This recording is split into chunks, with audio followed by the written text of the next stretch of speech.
మా దగ్గర పూర్తిగా 5 సంవత్సరాల వ్యారంటీ, 30 సంవత్సరాల లైఫ్తో వినిలా వాల్పేపర్స్ కూడా వచ్చాయండి. మీ ఇంటి గోడలను అందంగా తీర్చిదిద్దుకోండి.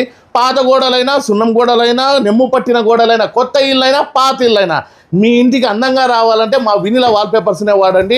ఇవి పూర్తిగా 5 సంవత్సరాల వ్యారంటీ ఉంటుంది. ఇవి water proof, dust proof, pest proof, fire proof. మాతో ఇవే కాకుండా floor mats, kitchen rolls, cupboard rolls, cricket గ్రౌండ్లకు ఏ దానికన్నా కావాల్సిన గ్రాస్ కూడా దొరుకుతుందండి. ఇట్లాంటివన్నీ వాడి మీ ఇంటినైతే ఇంద్రభవనంగా మార్చుకోండి. మా దగ్గర మీరు 4D, 3D, 8D, 6D ఏ డిఎల్ అయినా కూడా మీరు ఫోటో తెచ్చిచ్చినా సరే, గూగుల్లో సెర్చ్ చేసి తెచ్చిచ్చినా సరే, బుద్ధుడు, కృష్ణుడు ఏ కాలన్నా కూడా ఆల్బమ్స్ కూడా ఉన్నాయండి. అవన్నీ తీసుకొని మీ ఇంటికి వేసుకొని మీ ఇంటినైతే, మీ ఇంటి గోడలనైతే మరింత అందంగా తీర్చిదిద్దుకో. మా అడ్రస్ వచ్చి సాయినగర్ 8th క్లాస్ అండి. అంబేద్కర్ భవన్ నుండి అశోక్ నగర్ పోయే రూట్లో లెఫ్ట్ సైడ్ వినిలా వాల్పేపర్స్ ఉంటుందండి. సో ఇక్కడ అన్ని రకాల వాల్పేపర్స్ ఉంటాయి. వచ్చేయండి, ఈ వీడియో అందరికీ ఉపయోగపడుతుంది కాబట్టి షేర్ చేయండి. వీళ్ళ పేజ్ కూడా ఉంది, ఫాలో అవ్వండి. మీకు ఎప్పటికెప్పటికి అప్డేట్స్ అన్ని కూడా తెలుస్తుంటాయి.